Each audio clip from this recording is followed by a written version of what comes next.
नमस्कार दोस्तों, उम्मीद है आप लोग अच्छे होंगे। तो साइकोलॉजी के अब नेक्स्ट पार्ट में आज हम बात करेंगे क्रिया पशु तत्वबंधन सिद्धांत यानी स्किनर के सिद्धांत के बारे में। Operant conditioning theory. तो इसका अन्य नाम है, अन्य नाम क्या क्या है? सक्रिय अनुबंधन सिद्धांत, कार्यात्मक प्रतिबद्धता सिद्धांत, नैमित्तिक अनुबंधन सिद्धांत। नैमित्तिक अनुबंधन सिद्धांत यानी लीवर दबाना भोजन प्राप्त करने का निमित्त है, एक साधन है। साधनात्मक अनुबंधन सिद्धांत यही साधन है। इंस्ट्रूमेंटल कंडीशनिंग थ्योरी, इसे आर टाइप अनुबंधन कहते हैं। आर यानी रिस्पांस, पहले रिस्पांस करने किया इसने। पाँचवा है संभावित पुनर्वलन सिद्धांत, यहीं से निकलता है पुनर्वलन, ये पुनर्वलन की बात करते हैं। छठवा है आर्यस अनुबंधन सिद्धांत या आर आर सिद्धांत, आर्यस रिस्पांस स्टिमुलस अनुबंधन सिद्धांत। आर आर सिद्धांत रिस्पांस रीइंफोर्समेंट, यही ऊपर का रीइंफोर्समेंट को पुनर्वलन ही कहते हैं सिद्धांत। तो इसमें से जो आपको नाम याद रखना है तो क्रिया प्रसूत, ऑपरेंट कंडीशनिंग याद रखिए, सक्रिय अनुबंधन पहला वाला याद रखिए, नैमित्तिक अनुबंधन, साधारण अनुबंधन, आर टाइप और आर एस टाइप, ये याद रखना है। इसके प्रतिपादक बी एफ स्किनर, फुल नाम इनका बुरहस फ्रेडरिक स्किनर, पूरा नाम बुरहस फ्रेडरिक स्किनर। 1938 में अमेरिका के थे ये, हार्वर्ड यूनिवर्सिटी में प्रोफेसर थे। ठीक, तो इनकी पुस्तक का नाम साइंस इज ह्यूमन बिहेवियर, मानव व्यवहार का विज्ञान, साइंस इज ह्यूमन बिहेवियर, और दूसरा द बिहेवियर ऑफ ऑर्गेनिज्म। ये दोनों पुस्तकों का नाम याद रखिए आप लोग। आगे है स्किनर ने उद्दीपक नहीं तो अनुक्रिया नहीं का विरोध किया। और ये कह रहे हैं उद्दीपक नहीं है तो अनुक्रिया नहीं है, इसका विरोध किया। मतलब ये कहना चाह रहे हैं कि अनुक्रिया होगी, भले उद्दीपक रहे या ना रहे, लेकिन अनुक्रिया होगी। लेकिन बाकी अभी तक मनोवैज्ञानिक क्या कहते थे, अनुक्रिया होने के लिए उद्दीपक होना जरूरी है, लेकिन ये कह रहे हैं कि नहीं, उद्दीपक होना जरूरी नहीं है। यही इन्होंने कहा है, उद्दीपक नहीं तो अनुक्रिया नहीं का विरोध किया। मतलब अनुक्रिया होगी, उद्दीपक हो या अच्छा ना है, इसलिए इन्हें पहले किया। क्या कहा? क्रिया, यहाँ पे नाम में देखिए क्रिया, क्रिया ही लिखा है ना, क्रिया की ही बात कर रही है। क्रिया, रिस्पॉन्स। तो क्रिया पशु व्यवहार क्या है ये? व्यवहार वह व्यवहार जिसमें उद्दीपन की जानकारी नहीं होती, क्रिया पशु व्यवहार कहलाता है। जिसमें उद्दीपन की जानकारी नहीं होती, क्रिया पशु व्यवहार कहलाता है। उद्दीपन क्या है पता ही नहीं है, पहले वो क्रिया करने लगा, ये क्रिया पशु व्यवहार हो गया। यह सिद्धांत प्रभाव के नियम पर आधारित है। प्रभाव का नियम याद रखिए। इस सिद्धांत में अनुक्रिया तथा उसके बाद मिलने वाले परिणाम को मान्य है। सिद्धांत में अनुक्रिया, पहले अनुक्रिया करता है और उसके बाद मिलने वाले परिणाम को मान्य है, उसके बाद वो परिणाम है। बिल्ली पहले अनुक्रिया करती है, चूहा जो है, माँ कहिएगा, चूहा जो है वो पहले अनुक्रिया करती है। ठीक, चूहा अनुक्रिया करता है, उसे खाना मिलता है, भोजन मिलता है। इस सिद्धांत में अनुक्रिया तथा उसके बाद मिलने वाले परिणाम को मान्यता है। इस सिद्धांत में कबूतर का सफ़ेद चूहे का प्रयोग किया गया। किससे प्रयोग किया गया था इसमें? कबूतर पे भी प्रयोग किया, सफ़ेद चूहे पे भी प्रयोग किया। तो चूहा में पूछता है कौन सा है, काला चूहा, ऑप्शन में सफ़ेद चूहा लिखा है, सफ़ेद चूहा, वाइट वाला, जिससे बजरंगबली का गणेश जी का सवारी कहा जाता है, जिससे सफ़ेद वाला। कबूतर सफ़ेद चूहे पे प्रयोग किया। तो यहाँ पे आप ये स्किनर बॉक्स देखिए, Skinner's experiment with rat, the Skinner box. ये स्किनर बॉक्स नाम उनके शिष्यों ने उनके सम्मान में रख दिया, स्किनर बॉक्स। यहाँ पे अनुक्रिया सामान्यीकरण पर बल दिया है, रिस्पॉन्स जनरलाइजेशन। अनुक्रिया का सामान्यीकरण हो गया, वही अनुक्रिया जो है बार बार हो रही है। फिर अनुक्रिया सामान्यीकरण पर बल दिया है, ठीक, वही अनुक्रिया बार बार हो रही है, रिस्पॉन्स जनरलाइजेशन। सूत्र क्या है? ये तो मतलब पहले क्या क्या चूहा करता है, इस थ्योरी में क्या क्या पहले होता है। पहले अनुक्रिया होती है, रिस्पॉन्स होता है, और जब पुनर्बलन दिया जाता है रिइंफोर्समेंट, जब पुनरावृत्ति होती है रेपिटेशन, फिर वही वो बार बार करता है, एक साधन बन जाता है, लिंक जुड़ जाता है, एक उसके बाद अनुबंधन इंस्ट्रूमेंटल हो जाता है, इंस्ट्रूमेंटल कंडीशनिंग। तो ये उतना जरूरी बात नहीं है। तो यहाँ अब आगे देखिए, श्रृंखला चैनिंग, जटिल कार्यों को छोटे छोटे खंडों में तार्किक क्रम में जोड़ना, इसे चैनिंग कहते हैं। सीखना डायरेक्ट पूछता है चैनिंग की बात कौन करता है, तो इसकी बस। वंचन, वांछित अनुक्रिया होने तक उन्मूलन को रोके रखना, मतलब स्किनर ने तब तक पुनर्बलन नहीं दिया उसको जब तक उसने वांछित अनुक्रिया नहीं किया कर दिया। जैसे ही लीवर दबाया तुरंत पुनर्बलन दे दिया, पुनर्बलन को रोके रखा है जब तक उसने सही अनुक्रिया नहीं किया। तो वंचन शेपिंग और आकृतिकरण, रूप निर्धारण, क्रमिक सन्निकट, बालक के व्यवहार में वांछित परिवर्तन लाने के लिए पुनर्बलन का आंशिक प्रयोग करना, ऐसे ही शेपिंग करना। यह भी पूछा जाता है, बार बार शेपिंग आता है, इंग्लिश वर्जन याद रखिए। तो सीटेड रिपीटेड में तो काफ़ी पूछा जाता है शेपिंग शेपिंग शेपिंग। ऐसे तो ये दो प्रकार के होते हैं, वेदिक पुनर्बलन, क्रमिक उपागम। तो यहाँ पे कोई शेपिंग की बात कौन बताया, इसकी ना बस इतना ही याद रखना है। यहाँ पे आप चित्र देख लीजिए ठीक से। तो स्पीकर है ये, यहाँ पे साउंड लगा है, फिर से साउंड है। सिग्नल लाइट, लाइट का सिग्नल दिया जलाया जाता है उसके लिए, ये चूहा है ठीक, सिग्नल लाइट है। ये लीवर है, चूहा ये लीवर दबाएगा।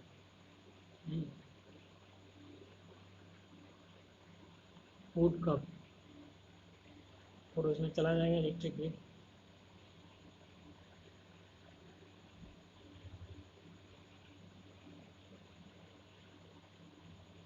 शॉक जनरेटर, यहाँ पे शॉक जनरेटर है।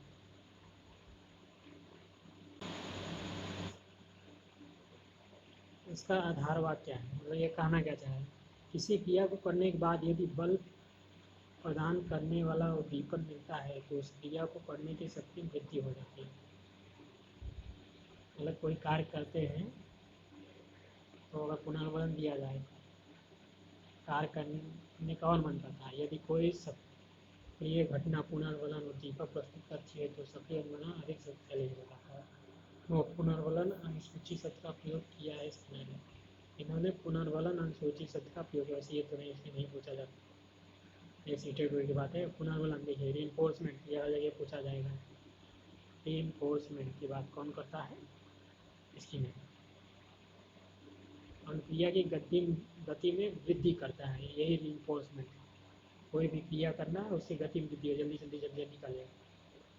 सकारात्मक पॉजिटिव पुनर्बलन क्या है, प्राथमिक भोजन पानी, भोजन दिया पानी दिया, गौण या द्वितीय धन प्रशंसा पुरस्कार। किसी बालक का अगर बालक के रूप में देखा जाए, पॉजिटिव पुनर्बलन पहला क्या है, भोजन पानी या कोई खाने वाली चीज़, पीने वाली चीज़ दे दिया जाए। द्वितीय क्या है, धन प्रशंसा या पुरस्कार, धन 1 रुपये 2 रुपये 10 रुपये 5 रुपये दे दिया जाए, प्रशंसा किया जाए, वाह शाबाश बहुत अच्छा है, पुरस्कार दे दिया जाए, कोई किताब दे दिया जाए, कोई मेडल दे दिया जाए। नकारात्मक में क्या है, जैसे शोर दंड पीड़ा अपमान आदि। नकारात्मक निगेटिव पुनर्बलन, शोर, शोर एक निगेटिव पुनर्बलन। दंड, दंड छात्रों को दिया जाए, पीड़ा किसी तरह छात्र को दिया जाए, जैसे वह गलत कार्य न करे, अपमान किया जाए छात्रों, उसको सबके सामने डांटा जाए। दंड देने वाला पुनर्बलन, वही दंड, कोई भी दंड दे सकते हैं। पुनर्बलन के प्रकार, सतत पुनर्बलन, निरंतर प्रयोग, निरंतर प्रयोग करते हैं। आंशिक पुनर्बलन 2 प्रकार का होता है, अनुपात पुनर्बलन प्रक्रियाओं की संख्या पर, मतलब प्रतिक्रियाओं की संख्या पर, ध्यान से समझिए, प्रतिक्रियाओं की संख्या। मान लीजिए 5 प्रतिक्रिया, तो हर एक 5 प्रतिक्रिया पर पुनर्बलन देंगे, हर एक 5 प्रतिक्रिया पर। 5 पे दिया, फिर 10 पे, फिर 15 पे, फिर 20 पे, ठीक। अंतराल पुनर्बलन, इंटरवल रिइंफोर्समेंट, समय अंतराल पे, एक निश्चित समय अंतराल पे, मान लीजिए 10-10 मिनट पे दिया, 10 मिनट पे फिर पुनर्बलन दिया, फिर 10 मिनट पे पुनर्बलन दिया, ठीक, ऐसे करके। तो हालांकि यहाँ से तो BHU में ज़्यादा प्रश्न पूछे गए हैं, और बाकी स्टेट यूनिवर्सिटी में तो कभी नहीं पूछा गया है, लेकिन याद रख लीजिए क्या होता है।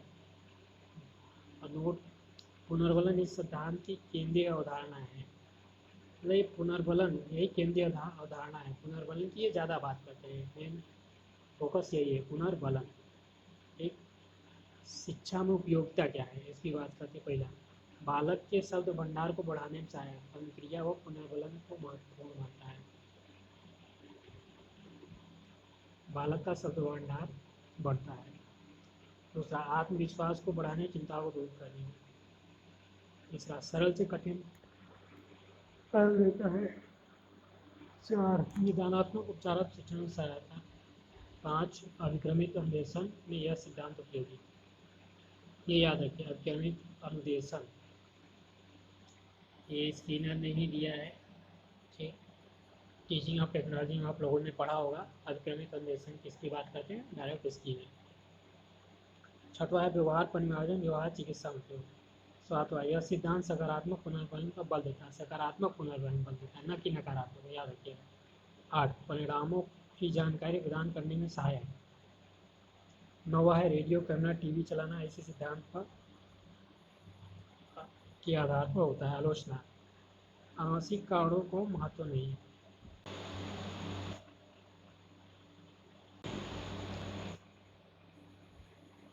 तो विशेष तथ्य इसमें सिद्धांत की प्रमुख क्रियाएं हैं। संचयी रिकॉर्ड, कम्युलेटिव रिकॉर्डिंग, स्किनर ने पशु के व्यवहार को रिकॉर्ड करने इसका प्रयोग किया, इसमें अनुक्रिया की दर का पता लगता है, तो ये याद नहीं रखना है। वंचन, डिप्रीवेशन, पशु को निश्चित समय तक भूखा रखा जाता है, क्या होता है, वंचन। मैगजीन प्रशिक्षण, इसमें चूहे को भोजन कप के पास मैगजीन की आवाज़ को उसके पास जाना सिखाया जाता है। कार्यक्रमित सीखना, प्रोग्राम लर्निंग, अभिक्रमित अनुदेशन, ये जरूरी है, ये याद रखिए। यह सिद्धांत अभिक्रमित अनुदेशन पर आधारित है। सीखे जाने की सूचना छोटे छोटे चरणों में विभाजित करना, शिक्षार्थी क्रिया के तुरंत बाद परिणाम दिया जाता है, शिक्षार्थी अपनी गति से सीखता है। तो चौथा पॉइंट याद रखिएगा। 5वां है पुनर्बलन का महत्व। 2 प्रकार, सकारात्मक या धनात्मक पुनर्बलन, पॉजिटिव रीइंफोर्समेंट, और पुनर्बलन जिससे अनुक्रिया की संभावना बढ़ जाती है, जैसे भोजन। 2 प्रकार, प्राथमिक भोजन पानी, द्वितीयक या गौण प्रशंसा सम्मान। नकारात्मक में है वह पुनर्बलन जिसके हटने से अनुक्रिया की संभावना को शक्ति मिलती है, शोर, पीड़ा, अपमान आदि। वह पुनर्बलन जिसके हटने की अनुक्रिया की संभावना को हटने से अनुक्रिया की संभावना को शक्ति मिलती है। दंड क्या है, जिसके देने पर अनुक्रिया की संभावना कम हो जाती है, जैसे ट्रैफिक जुर्माना लगाना। छात्र रिकॉर्ड करके नहीं आया तो कोई दंड देना। पुनर्बलन अनुसूची 2 प्रकार के, सतत पुनर्बलन तो होगा, आंशिक पुनर्बलन ये भी हो ही गया है। इसके 4 प्रकार होते हैं, तो आंशिक के 4 प्रकार होते हैं। निश्चित अनुपात पुनर्बलन अनुसूची, यह क्या है, प्रत्येक निश्चित संख्या में अनुक्रिया पर पुनर्बलन, जैसे प्रत्येक 5 है, प्रत्येक 5 है, 5 किया आप पुनर्बलन दिया, फिर अगला 5 किया फिर पुनर्बलन दिया, फिर अगला 5 किया फिर पुनर्बलन, प्रत्येक निश्चित संख्या, प्रत्येक 7 या 7 लेके बता रहे हैं, 7 किया फिर दिया, फिर अगला 7 किया फिर दिया, फिर अगला 7 दिया या फिर दिया, ऐसे ही। अभी है परिवर्त्य, वेरिएबल अनुपात समूह, अनुक्रिया की संख्या निश्चित नहीं होती, कभी 8वीं पर या कभी 2 के बाद, कभी 8वीं भी दे दिया, कभी 2 भी दिया है, जैसे नहीं तैसे बदल बदल के दे रहे हैं पुनर्बलन, कोई फिक्स नहीं। सी है निश्चित अंतराल पुनर्बलन, फिक्स्ड इंटरवल, निश्चित 50 सेकेंड या 30 सेकेंड का।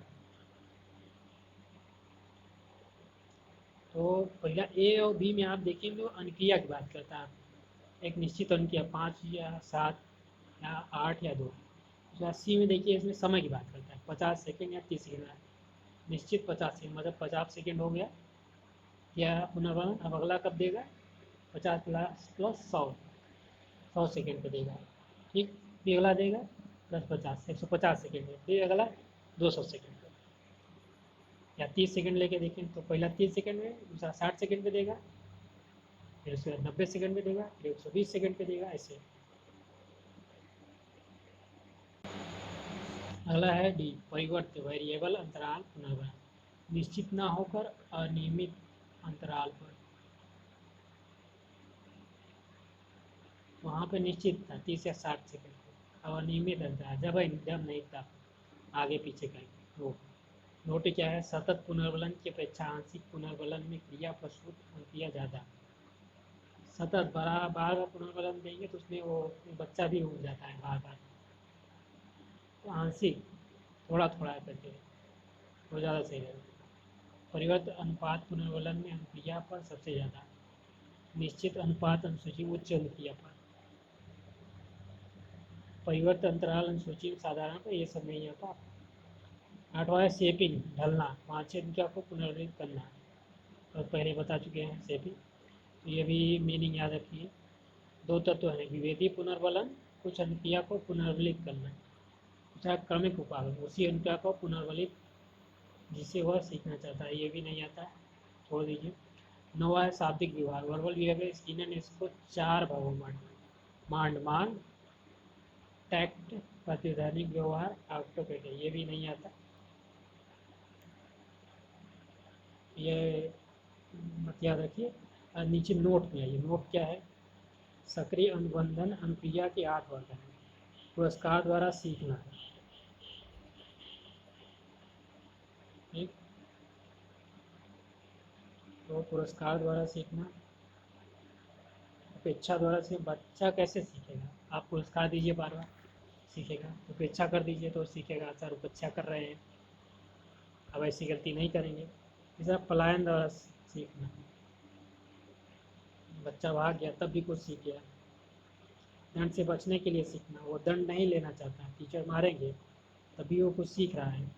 विभेदक उद्दीपन की उपस्थिति में सीखना, विभेदी उपेक्षा करके सीखना, सक्रिय क्रियता को टालने के लिए सीखना, विभेदक दंड प्रसूत सीखना, ये यहाँ से भी नहीं आती।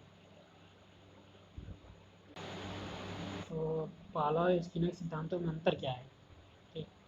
पावलोव स्किनर, पावलोव दीपक की बात करते हैं, दीपक बताना, जैसे स्टिमुलस, और स्किनर जो है वो रिस्पांस की बात करते हैं, इन्फोर्समेंट,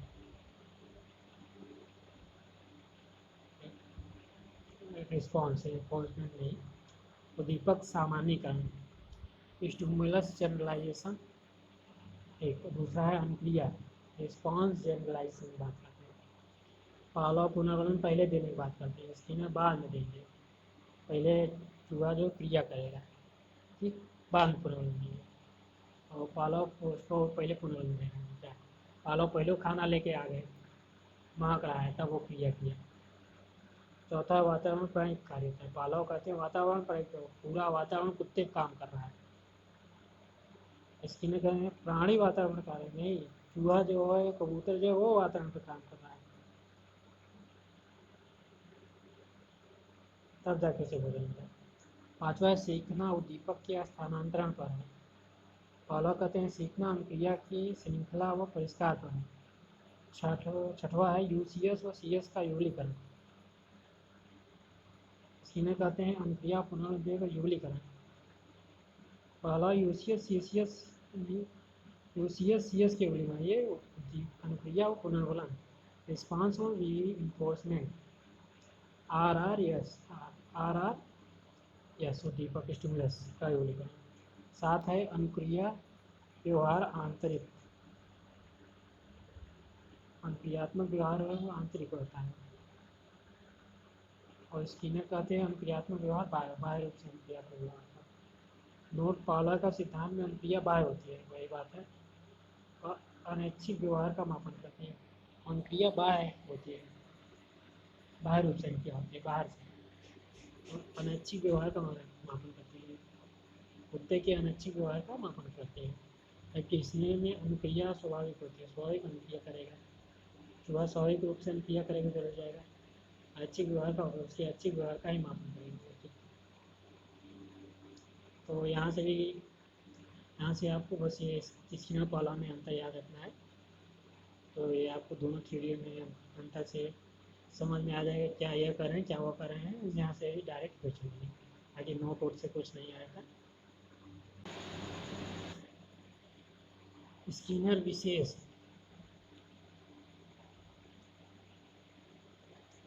तो ये 1904 से 1990 तक मेरा कार्यकाल रहा, जीवित रहे। क्या कहते हैं, रिक्त प्राणी पागम क्यों, रिक्त प्राणी पागम की बात करते हैं तो क्यों। सीखने की व्याख्या करने के लिए जटिल सिद्धांत की आवश्यकता नहीं हो, ना ही दैहिक चरों की आवश्यकता हो, इसीलिए रिक्त प्राणी पागम व्यवहार का निदान बाह्य कारकों द्वारा होता है। यहाँ से क्वेश्चन नहीं पूछे जाते। ठीक, अगला है क्रिया प्रसूत अनुक्रिया। टहलना, हंसना, चूहे द्वारा लीवर दबाना, ऐसी अनुक्रिया जिनका संबंध या तो दीपक से नहीं होता है, इसका संबंध ऐच्छिक क्रिया से होता है। टहलना, चूहा टहल रहा था, हंस रहा था, चूहे द्वारा लीवर दबाना, वो तो ऐसे ही दबा, उसको कहाँ पता है कि वो भोजन मिल जाएगा, लीवर दबा देंगे, वैसे ही कर रहा था। ऐसी अनुक्रिया जिसका संबंध ज्ञात तो दीपक से नहीं था, उसे पता ही नहीं था भोजन लगता है, इसका संबंध ऐच्छिक क्रिया से होता है। ऐच्छिक क्रिया मतलब वो अपनी इच्छा से कर रहा था। अगला है क्रिया प्रसूत में व्यवहार वो उसके परिणाम पर बल दिया जाता है, व्यवहार और उसके परिणाम पर बल दिया जाता है, सापेक्ष पुनर्बलन पर बल दिया जाता है, व्यवहार परिणाम पर दिया जाता है। अगला चूहे पर प्रयोग किया गया बांस का नाम पहले क्रिया प्रसूत अनुबंधन कक्ष था, बाद में स्किनर बॉक्स रखा गया। पहले क्या नाम था, क्रिया प्रसूत अनुबंधन कक्ष, क्योंकि स्किनर ने पहले इसकी खोज की थी तो उन्होंने का नाम रख दिया, बाद में उनके शिष्यों ने स्किनर बॉक्स रख दिया। अगला है 1938 पहली पुस्तक द बिहेवियर ऑफ ऑर्गेनिज्म, पुस्तक का नाम याद रखें। और 1953 में साइंस एंड ह्यूमन बिहेवियर, ये है, वर्बल बिहेवियर नहीं पूछा जाता। बियॉन्ड फ्रीडम एंड डिग्निटी, ये याद रखिए। इंडिया ओल्ड एज, ये भी नहीं। शेड्यूल ऑफ एनफोर्समेंट, ये याद रखिए। इन्हें योगदान अवार्ड एपीए का फुल फॉर्म होता है अमेरिकन साइकोलॉजिकल एसोसिएशन, एपीए। और नेशनल मेडल ऑफ साइंस से सम्मानित किया गया। स्किनर के व्यवहारवाद को वर्णात्मक व्यवहारवाद भी कहा जाता है, वर्णात्मक व्यवहारवाद। स्किनर ने अंधविश्वास व्यवहार का अध्ययन किया। पावलोव के समान स्किनर ने विलोपन व स्वतः पुनर्लाभ अवधारणा का प्रयोग किया। तो यहाँ से आप बुक का नाम याद रख लीजिएगा, ठीक। और यहाँ से तो कुछ नहीं है पूछा जाता।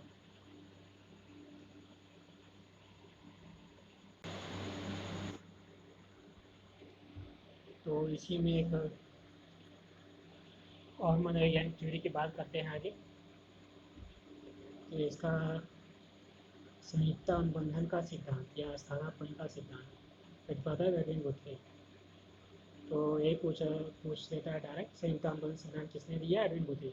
एडविन गुथ्रे ने किसका कौन सा सिद्धांत दिया, संयुक्त अनुबंधन का सिद्धांत और स्थानापन्न का सिद्धांत, या मिलान करने के लिए दे दिया है।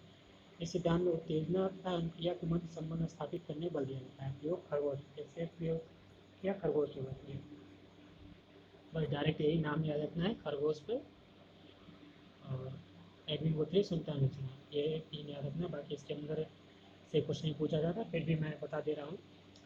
गुथ्री का प्रतिस्थापना सिद्धांत। गुथ्री के अनुसार सीखना उद्दीपक और अनुक्रिया के मध्य पुनर्बलन के आधार पर नहीं अपितु संयुक्ता के आधार पर है। संयुक्ता के आधार पर यह आधार है, पुनर्बलन पे नहीं है। अभी तक से पुनर्बलन की बात, ये कहते हैं संयुक्ता। तो इसको ऐसे भी याद रखेंगे, गुथ्री का संयुक्ता का सिद्धांत याद रखिएगा। गुथ्री का संयुक्ता का सिद्धांत, ये याद रखिए, ऐसे ही रख लीजिए, लिख लीजिए अपने कापी में। गुथ्री का संयुक्ता का सिद्धांत, गुथ्री का संयुक्ता अनुबंधन सिद्धांत, ये याद रखिए। उत्तरी का संयुक्तानुबंधन सिद्धांत, उत्तरी का स्थानापन्न सिद्धांत। आगे क्या कहते हैं, सीखना एक ही प्रयास का परिणाम होता है, इसलिए इसे एकल प्रयास सिद्धांत भी कहा जाए। एकल प्रयास सिद्धांत। उत्तरी के अनुसार सीखना अनुक्रिया को उत्तेजकों की तरफ से प्रतिस्थापित करने की प्रक्रिया है। तो ये उत्तेजक यानी स्टिमुलस S1, S2, S3 ये सब स्टिमुलस हैं, उत्तेजक, तब जाके सीखता है।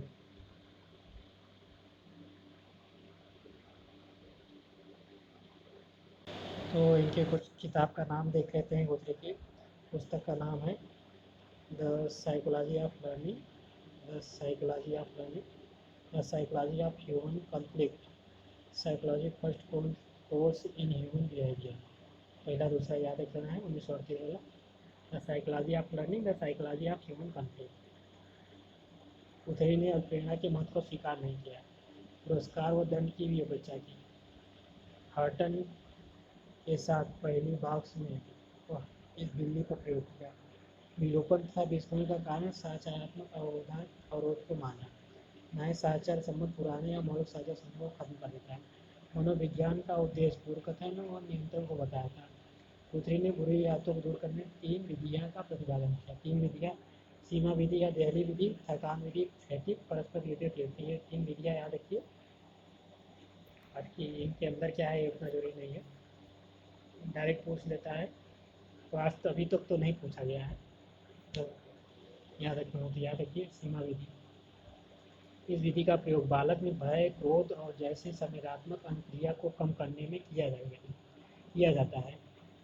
इसमें अवांछित अनुक्रिया को उत्पन्न करके उद्दीपक की तीव्रता को दहली थ्रेशोल्ड से नीचे करके उपस्थित किया जाता है। कुछ समय बाद उद्दीपक की तीव्रता दहली से ऊपर होने पर अनुक्रिया नहीं होती। थकान विधि, फैटिग क्या है, अवांछित अनुक्रिया को दूर करने के लिए उस अनुक्रिया को इतनी अधिक बार करवाया जाता है ये थक जाए, ताकि उसमें उस अनुक्रिया को दोबारा न करने का भाव होगा। मतलब पढ़ते पढ़ते आप इतना थक जाते हैं कि अब पढ़ने का मन नहीं करता। कई बार ऐसा का छात्र ऐसा कार्य किया जाए जिससे वो थक जाए, दोबारा कार्य न करें। तीसरा है परस्पर विरोधी उद्दीपन। इसमें अवांछित अनुक्रिया उत्पन्न करने वाले उद्दीपक को उपस्थित किया जाता है। इससे अनुक्रिया कुछ समय बाद विरोधी उद्दीपक के साथ संबंधित हो जाती है। गुथरी ने इस पर कॉलेज छात्रा पर प्रयोग या जो आवाज़ के कारण अध्ययन नहीं कर पा रहे, उसने ऐसी आवाज़ पर मनोरंजन उपन्यास पढ़ना प्रारंभ किया। कई बार करने पर उसका ध्यान भंग होना बंद हो गया। तो ये भी याद रखना है। यहाँ से आपको एडिंग गुथरी का संयुक्ता सिद्धांत याद रखना है और 2 किताब का नाम याद रख लेना है, सीमा विधि, थकान विधि, प्रश्न विधि। वो भी नहीं, सीमा विधि या दहली विधि, थकान या फैटिग विधि, बस तीसरा विधि। तो उम्मीद है आप लोगों को आज का ये वीडियो अच्छा लगा होगा। तो यदि आपको अच्छा लगा हो तो लाइक शेयर सब्सक्राइब जरूर करें, अपने दोस्तों को बताएं, ताकि मुझे भी पुनर्वारण मिल सके। तो आज के लिए इतना ही। जय हिंद, जय भारत।